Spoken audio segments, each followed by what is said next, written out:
This is the solution to problem 61 from homework 1.2, and we're asked to solve and check the solution of the given equation, which I've written here.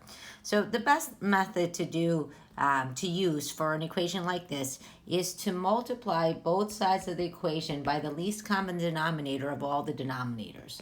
So the denominators that we have are 3 and 4. The least common denominator is 12.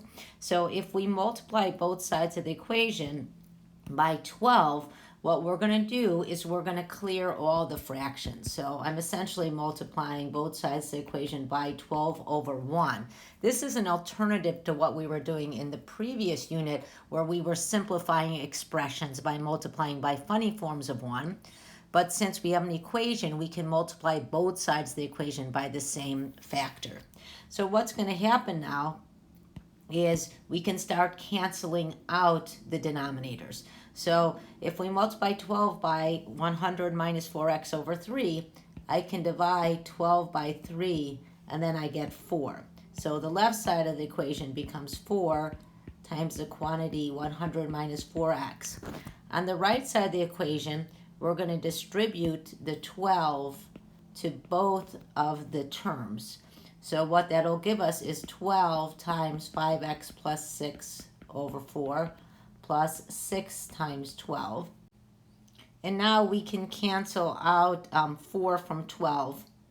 So that'll give us 3.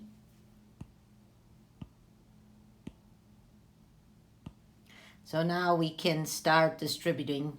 I'm going to distribute the 4 to 100 and the negative 4x. So that'll be 400 minus 16x is equal to, now I'll distribute the 3 on the right side of the equation to the 5x plus 6, which will give us 15x plus 18. And 6 times 12 is 72. And now we can combine like terms to continue simplifying, or actually continue solving here.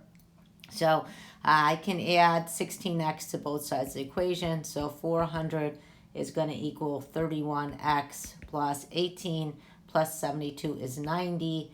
And now I can subtract 90 from both sides of the equation. So now I'm going to get 310 equals 31x. I can divide both sides of the equation by 31. So x is equal to 10. And we were also instructed to check our solution. So I'm going to do a little check here to make sure that our solution is correct. So I'm going to substitute it back into the original equation.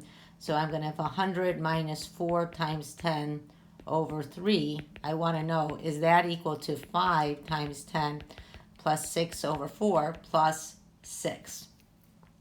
So on the left side of the equation, we have 100 minus 40, which is 60 over 3. We want to know, is that equal to 5 times 10 is 50 plus 6, which is 56 over 4 plus 6. 60 divided by 3 is 20.